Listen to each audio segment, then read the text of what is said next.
அனைவருக்கும் வணக்கம். இது உங்கள் எடுடெக் யூடியூப் சேனல். இதுவரையில் எங்கள் யூடியூப் சேனலை சப்ஸ்கிரைப் பண்ணாதவங்க சப்ஸ்கிரைப் பண்ணி வச்சுக்கோங்க. நாங்கள் 2024ஆம் ஆண்டுக்கான கடந்த கால வினாத்தாளில் பகுதி 2ல் கணக்கீட்டு பகுதியில் 7வது வினாவை நாங்கள் தொடர்ந்தேச்சியாக பார்த்து கொண்டு வரோம். இந்த வீடியோ இந்த 2024 இடம்பெற்ற 7வது, அதாவது பார்ட் 2ல் இடம்பெற்ற 7வது வினாவை மாத்திரம்தான் நாங்கள் பார்க்க இருக்கிறோம். இதில் நல்லா அவதானிச்சுக்கோங்க. நாங்கள் இதுக்கு முன்னே வருடங்களில் வீடியோவும் அப்லோட் பண்ணியிருக்கிறோம். அதில் லிங்க் உங்களுக்கு கீழே டிஸ்கிரிப்ஷன்லையும் கொடுத்துருக்குறோம். அதை நீங்கள் பார்க்கலாம். ரைட், இப்போ நாங்கள் வினாக்கள் செல்வோம். 2024 இந்த 7வது வினா இவ்வாறு ஒரு சிறிய வினாவாக இருந்துச்சு. இதில் மேலதிக தகவல்களும் கூட மிகவும் சிறிய வினா, அதாவது கஷ்டம் இல்லாத மாதிரி தான் உங்கள்கிட்ட கேள்வியில் கேட்டிருக்கிறாங்க. நாங்கள் வினாவுக்குள்ள செல்வோம். முதல்ல நீங்கள் இந்த 7வது வினாவை ஆரம்பிக்கிற நேரம் அதில் இந்த மேலதிக தகவல் இருந்தே நீங்கள் ஸ்டார்ட் பண்ணுங்கள். உங்களுக்கு லேசாக இருக்கும். ரைட், முதல்ல பாருங்கள். மேலதிக தகவல் ஒன்று, இறுதி சரக்கிருப்பு. அதாவது இந்த வணிகம் 31/12/2023 பரீட்சை மீது தரப்பட்டு இறுதி ஆரம்பம் 1/1/2023. ஆகவே இது இறுதி சரக்கிருப்பாக இருக்குது. எங்களுக்கு இறுதி சரக்கிருப்பு தேவைப்படுற இடங்கள் ஒன்று, விற்பனை கிரயம் காண்ற நேரம், அதை நாங்கள் இறுதி இருப்பை கழிப்போம். எங்களுக்கு 88,000 இறுதி இருப்பாக இருக்கு. அடுத்தது எங்களுக்கு இந்த இறுதி இருப்பு நாங்கள் நடைமுறை சொத்தாக காட்டணும். நடைமுறை சொத்தாக காட்டணும். ஆகவே நடைமுறை சொத்துக்களை நாங்கள் போடுவோம் 88,000. 88,000. ரைட், அப்போ இந்த இறுதி இருப்புக்கு 2 பதிவு இருக்கு. ஒன்று, விற்பனை கிரயம் காண்ற இடத்துல கழிக்கணும், அடுத்து நடைமுறை சொத்தாக காட்டணும். ரைட், அடுத்து நாங்கள் பார்ப்போம். 2வது மேலதிக தகவல் பார்த்து, வருடாந்தம் விநியோக வாகனங்கள் 5% தளபாடங்கள் உபகரணங்கள் 10% நேர்கோட்டு முறையில் பெருமானத்தை விடப்பட வேண்டும். பெருமானத்தை ஒன்று சொல்ற நேரம் நீங்கள் பாருங்கள். இதில் இந்த 2 சொத்துக்களும் கிரயம் தரப்பட்டு இருக்கும். அந்த கிரயத்துக்கு கீழே பெருமானத்தேவு ஏற்பாடுன்னு இருக்கும்னு பாருங்க. அதாவது பெருமானத்தேவு ஏற்பாடுன்னு சொல்றது ஏற்கனவே அந்த தேவுகள் கழிச்சு சேர்ந்து வரத்தான் நாங்கள் சொல்லுவோம் பெருமானத்தேவு ஏற்பாடு. ஆகவே இந்த வருடத்துக்கானத்தை நீங்கள் காண்ற முறை பாருங்க. அதாவது விநியோக வாகனத்துக்கு அவங்க சொல்லியிருக்கிறாங்க 5% கழிவும் பெருமானத்தேவும் அதே மாதிரி தளபாடத்துக்கு 10%. அப்போ நாங்கள் இதை செய்ய வழியை பாருங்கள். தளபாடத்துக்கு 1,20,000 தளபாட கிரயம் இருக்குது. நீங்கள் பார்ப்பீங்க இங்கே தளபாடம் உபகரணம் 1,20,000 கிரயம். அதே மாதிரி விநியோக வாகனம் 4 லட்சம் கிரயம். எங்களுக்கு கிரயம் தான் தேவைப்படும். அப்போ 100க்கு 10 தர 1,20,000க்கு நீங்கள் பார்த்தீங்கன்னு சொன்னால் அதாவது தளபாட தேவை நாங்கள் நிர்வாக செலவாக காட்டுவோம். நிர்வாக செலவில் எங்களுக்கு 12,000. 100க்கு 10% பார்த்தீங்கன்னு சொன்னால் 12,000 வரும். அடுத்து விநியோகத்துக்கு பாருங்கள், 100க்கு 5% தான் சொல்லியிருக்காங்க. 4 லட்சம் கிரயம். கிரயத்துக்கு தான் கட்டாயம் நீங்கள் என்ன செய்யணும், பெருமானத்தை பார்க்கணும். 10% உங்களுக்கு 40,000 வரும். 5% 20,000 ரூபாய். அதை விநியோகத்துக்கு பயன்படுத்துறதால விநியோக செலவாக நீங்கள் காட்ட வேண்டும். ஆகவே அது உங்களுக்கு 20,000. இப்போ நல்லாவது அனுப்பிச்சுக்கோங்க. இந்த செலவுகளாக காட்டுறதோட நீங்கள் நிப்பாட்டிடக்கூடாது. இங்கே பாருங்கள், விநியோக வாகனத்தில் கிரயம் நாங்கள் பார்த்தோம் 4 லட்சம். அந்த 4 லட்சத்தை போடுங்க.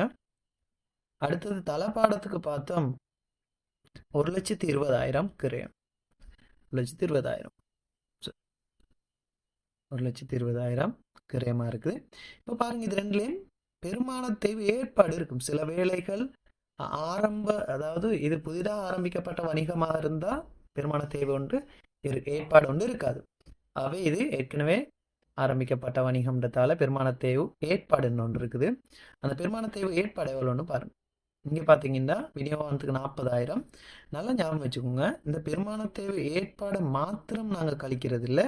அந்த பெருமான தேவை ஏற்பாட்டோட ஏற்கனவே திரண்ட தேவையோட நம்ம இந்த வருடத்தில் எவ்வளோ, இந்த வருடத்துக்கான பெருமான தேவை எவ்வளோ, அதை கண்டு அதை ரெண்டையும் கூட்டி தான் போடணும். ஆகவே ஏற்கனவே 40,000, இதில் இந்த வருடத்துக்கு 20,000. ஆகவே 60,000 ரூபாய் நீங்கள் என்ன செய்யணும், மைனஸ் பண்ண வேண்டும். மைனஸ் பண்ண வேண்டும். மைனஸ் பண்ணன கழிக்கிறோம். ரைட்.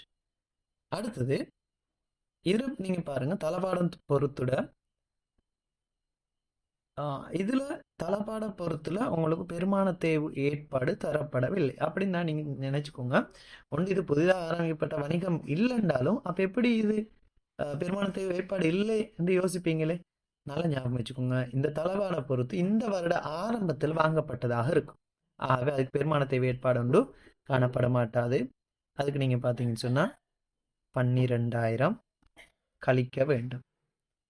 ஆகவே 12,000 கழிச்சோம்னு சொன்னால் நீங்கள் இதில் கழிச்சு விடத்தையும் போடலாம். 3,60,000 அடுத்த 1,08,000 12,000 கழிச்சிங்கன்னா 1,08,000. ரைட். இது நடைமுறை அல்லா சொத்துக்களாக இருக்கும். ரைட். இப்போ நாங்கள் மேலதிக தகவலை முடிச்சிட்டோம். இப்போ பாருங்கள், இப்போ நீங்கள் இந்த பரீட்சை மீதில் ஆரம்பத்திலிருந்து வாங்க. கொள்வனவு தரப்பட்டிக்கு கொள்வனவு தரப்பட்டி கொள்வனவு எங்களுக்கு தேவைப்படுற இடம் இந்த விற்பனை கிரயம் காண்ற இடத்துல நீங்கள் பாருங்கள். உங்களுக்கு தரப்பட்டிருந்தது 3,80,000. 3,80,000 பாருங்கள்.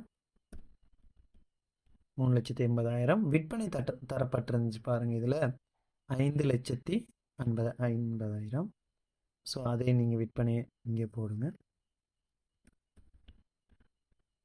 5,80,000. அடுத்து நீங்கள் பார்த்தீங்கன்னு சொன்னால் விற்பனை சரி. ஆரம்ப இருப்பு தரப்பட்டிக்கு 80,000. ஆரம்ப இருப்பும் எங்களுக்கு தேவைப்படுற இடம் இந்த விற்பனை கிரயம் காண்ற இடத்துல 80,000 தரப்பட்டிருக்குது. ரைட். அடுத்து பாருங்க, உள்வந்த வண்டிக்கூலி. உள்வந்த வண்டிக்கூலி 10,000. உள்வந்த வண்டிக்கூலி என்பது இந்த கொள்வனவால் ஏற்படுற செலவு. அதாவது ஒரு இருப்புகளை கொள்வனவு செய்கிறோம், அதுக்கு ஏற்படுற ஒரு செலவாகத்தான் இருக்குது. ஸோ அதையும் நாங்கள் கிரயத்துக்குள்ளே கூட்ட வேண்டியதாக இருக்கும். அவை அந்த 10,000 நீங்கள் கொள்வனவு செலவாக கூட்ட வேண்டும். ரைட். இப்போ பாருங்க, இது மூண்டையும் கூட்ட வாரது எங்களுக்கு ரைட். நம்ம பதிஞ்சிட்டு லாஸ்ட்டாகவே நம்ம கூட்டுவோம். நீங்கள் இப்போ கூட்டுறதுக்கான வேலைகள் செய்ய தேவையில்லை. பதிவுகளை முடிச்சு போட்டு கூட்டும். ரைட். அடுத்தது கடன் பட்டோர் 1,90,000 தரப்பட்டிருக்குது. அந்த கடன் பட்டோரை நீங்கள் நடைமுறை சொத்தாக காட்ட வேண்டும். 1,90,000. அடுத்து பாருங்க, இனி நீங்கள் இப்படி பார்த்து பார்த்து பதிகிறை மட்டும்தான் வேலை. கடன் கொடுத்தோர் 2,44,000 தரப்பட்டிருக்குது. கடன் கொடுத்தோர் எங்களுக்கு நடைமுறை பொறுப்பாக இருக்குது 2,44,000.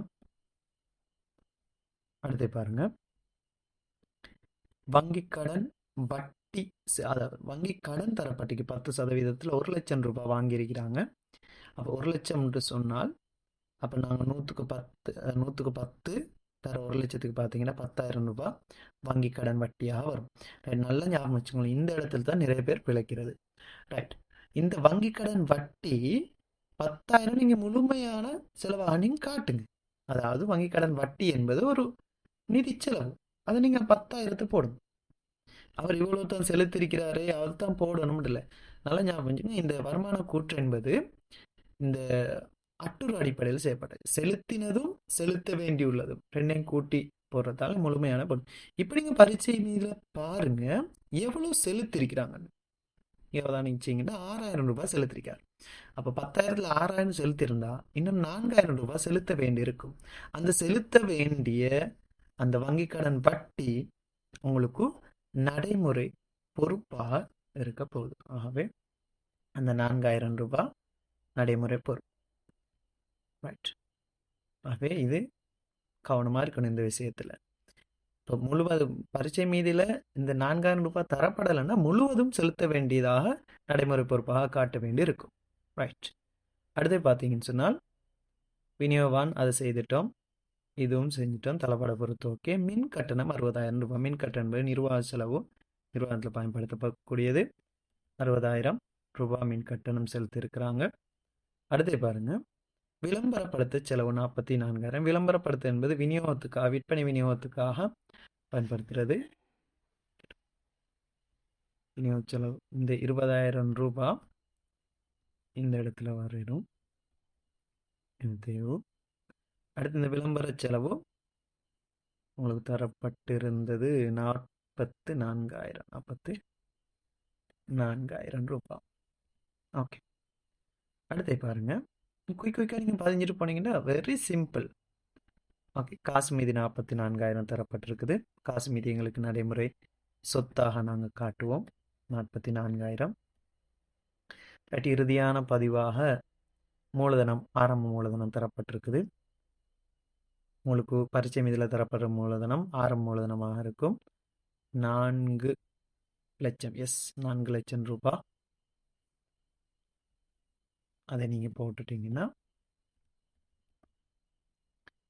40,000 4,00,000 ரூபாய். ரைட்.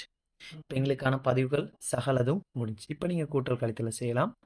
ரைட். இந்த விற்பனைக்கு தயாராகிறது. நீங்கள் இதை மூண்டையும் கூட்ட வர்றது விற்பனைக்கு தயாராக இருக்கிறதா இருக்க போகுது.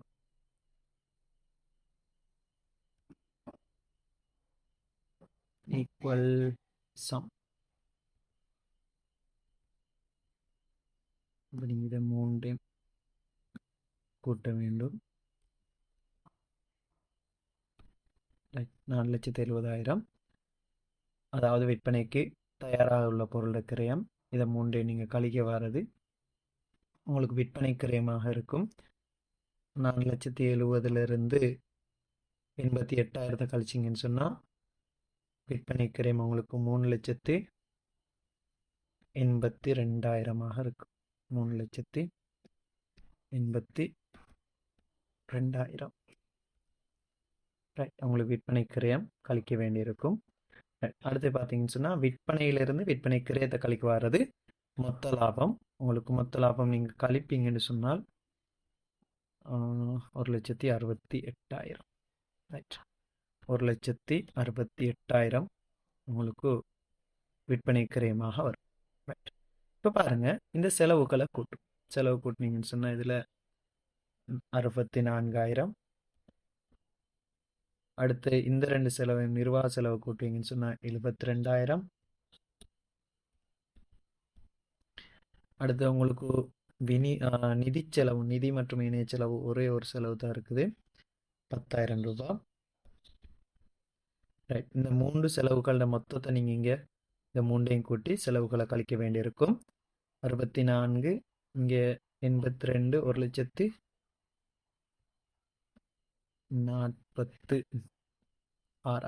எஸ், 1,46,000.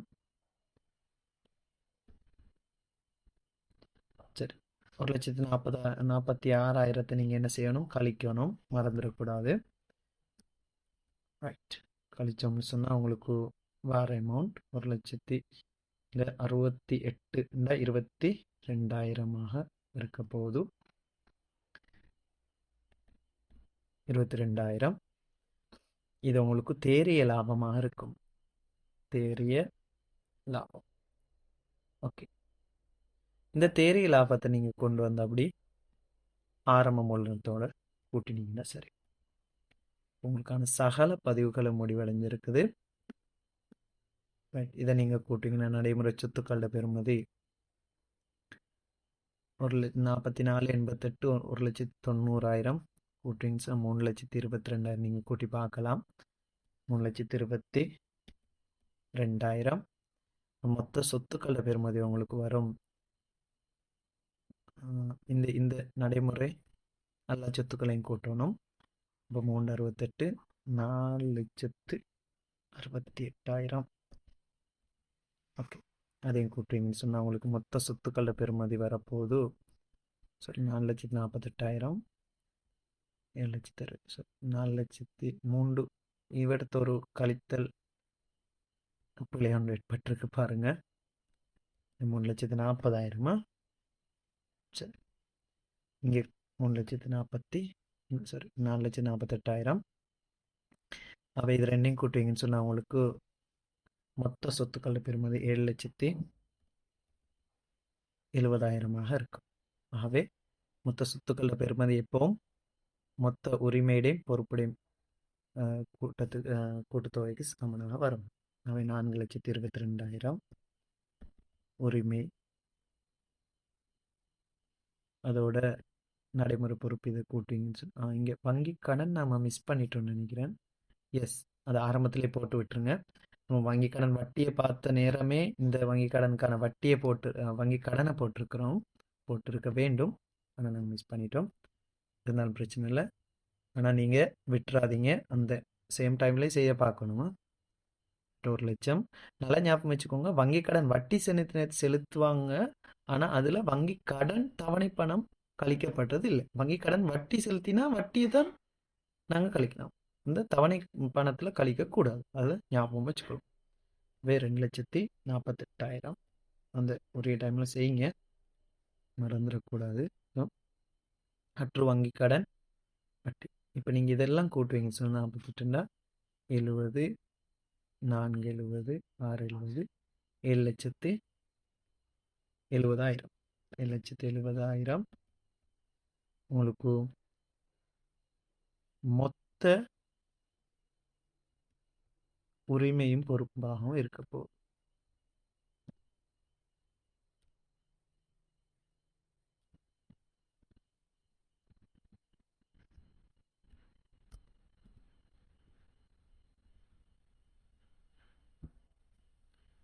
மொத்த உரிமையும் பொறுப்பும்.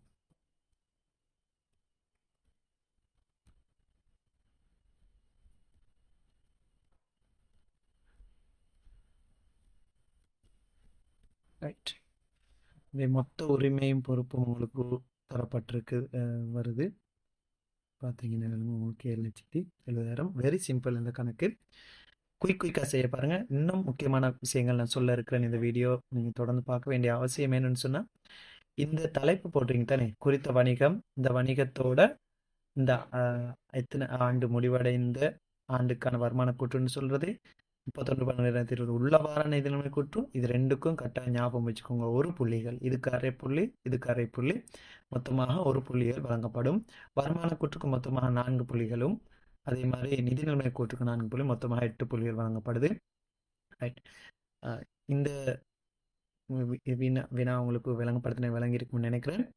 ரைட். எங்களோட ஜூம் மூலமான கிளாஸஸ் நடந்து கொண்டிருக்கேன். ஜிசி ஓ லெவல், அதே மாதிரி ஜிசி ஏ லெவலுக்கான எக்கனாமிக்ஸ், அக்கௌண்டிங் ஜூம் மூலமாக நடப்பது.